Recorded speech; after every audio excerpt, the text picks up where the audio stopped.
రైతుల్ని ప్రతిరోజు కూడా ఒక కొత్త వరవడిలో మోసం చేస్తా ఉంది ధాన్యం సేకరణలో.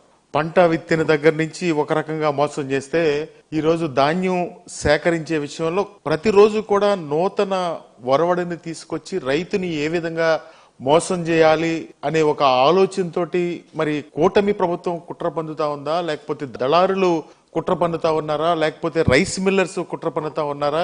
చివరికి నష్టపోయేది మాత్రం రైతు సోదరుడే కనిపిస్తా ఉంది.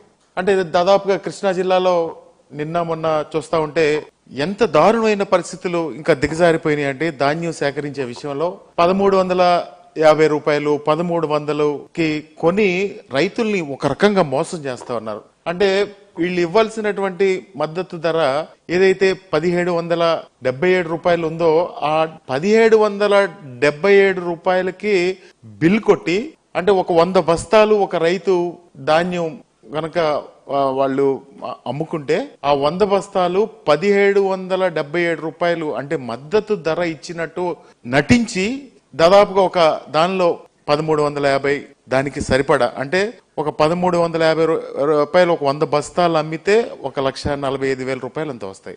దాన్ని దాదాపుగా 50,000 రూపాయలు 100 బస్తాల్లో స్కామ్ చేస్తా ఉన్నారు. అంటే ఈ 50,000 రూపాయలు ఎక్కడికి వెళ్తా ఉన్నాయి?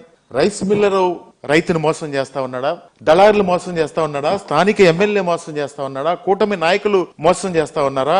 ఎవరు మోసం చేస్తా ఉన్నారు? ఇది ఒక పెద్ద ఈ సివిల్ సప్లైస్ మినిస్టర్ గారు వచ్చి చివరి గింజ వరకు మేము ధాన్యం కొంటామని చెప్పి చెప్తారు. ఇదంతా కూడా ఒక పెద్ద రైతుని మోసం చేసే కార్యక్రమం ఈ రోజు ఈ రాష్ట్రంలో జరుగుతా ఉందని చెప్పి మీ ద్వారా తెలియజేస్తా ఉన్నాం.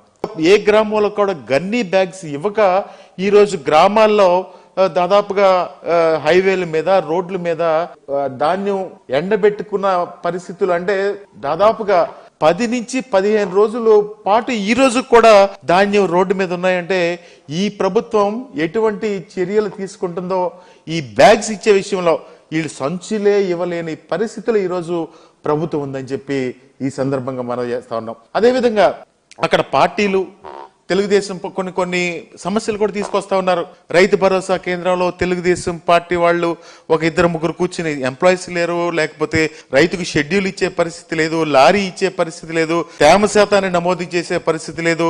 ఈరోజు తెలుగుదేశం పార్టీ వాళ్ళు అక్కడ కూర్చుని మీరు ఈ ధాన్యం ఈ రోజు తీసుకెళ్లాలని ఒక విధంగా ఆ తెలుగుదేశం దళారులు కూడా చేస్తా ఉంటే తెలుగుదేశం రైతులు మాత్రం ఏం చేస్తా ఉన్నారంటే ఈ కూటమి ప్రభుత్వానికి ఓటేసిన పాపానికి వాళ్ళేమో ఇంట్లోకి వెళ్ళి ఏడుస్తా ఉన్నారు. ఆ రోజు రైతుకి మీరేం చెప్పారు?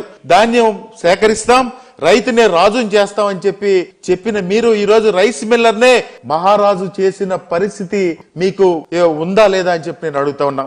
అంటే ఎన్నికల ముందు ఒకలాగా, ఎన్నికల ముందు మీరు మీ దత్తపుత్రులు అందరూ కూడా రైతుని ఏదో మేము ఉద్ధరిస్తాం, మేము వస్తే రైతుని రారాజుని చేసేస్తాం అంటే రైతు అనే పదం చంద్రబాబు నాయుడు గారికి గిట్టని పరిస్థితి ఈ 40 సంవత్సరాల్లో చూస్తా ఉన్నాం. ఎందుకంటే ఎన్నికల ముందు ఆయన నిజంగా కూడా అట్లాగే మాట్లాడతారు, ఎన్నికలు అయిపోయిన తర్వాత అట్లా మాట్లాడతారు. అదేవిధంగా రైతుని మోసం చేసే విధానం కొత్త పుంతలు తొక్కుతా ఉన్నారు. తుఫాన్ వచ్చింది, ఆ తుఫాను వచ్చిన పరిస్థితుల్లో దాదాపుగా ఇప్పుడు 10 నుంచి 15 బస్తాలు దిగుబడి తగ్గిపోయింది.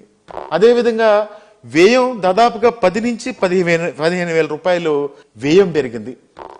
ఆ రోజే ప్రచారం చేశారు, ఈ సర్వే నెంబర్లో మేము ధాన్యం సేకరించాం అని చెప్పి ఒక పుకార్లు పుట్టించి రైతుని ఆ రోజే మానసికంగా సిద్ధం చేయడం కోసం ప్రభుత్వం ఏ విధంగా డైవర్షన్ పాలిటిక్స్ చేస్తుందో ఆ విధంగా రైతును డైవర్ట్ చేయడానికి ధాన్యం మేము కొనమని చెప్పి ఆ రోజు ప్రచారం చేశారు. ఆ వ్యయం పెరిగింది, తుఫాన్ వచ్చింది, కనీసం ఇన్పుట్ సబ్సిడీ ఇస్తే వాళ్ళకి ఆ వ్యయానికి ఉపయోగపడుద్దనే ఆలోచన ఎక్కడా కూడా ఈ ప్రభుత్వానికి లేకుండా పోగా ఈ రోజు ధాన్యాన్ని ఎంతో కొంతకి కొంటే బాగుండు అనే ఒక పరిస్థితి ప్రభుత్వమే కల్పించి ఈ రోజు రైతును మోసం చేసిందని చెప్పి కూడా ఈ సందర్భంగా గుర్తు చేస్తా ఉన్నాం. అదేవిధంగా ఈ క్రాప్ ఎక్కడ చేసిన పరిస్థితిలో ఈ క్రాప్ చేస్తే కౌలు రైతు ఈ రోజు ధాన్యం అమ్ముకోవడానికి కొంచెం మంచి పరిస్థితులు ఉండేవి.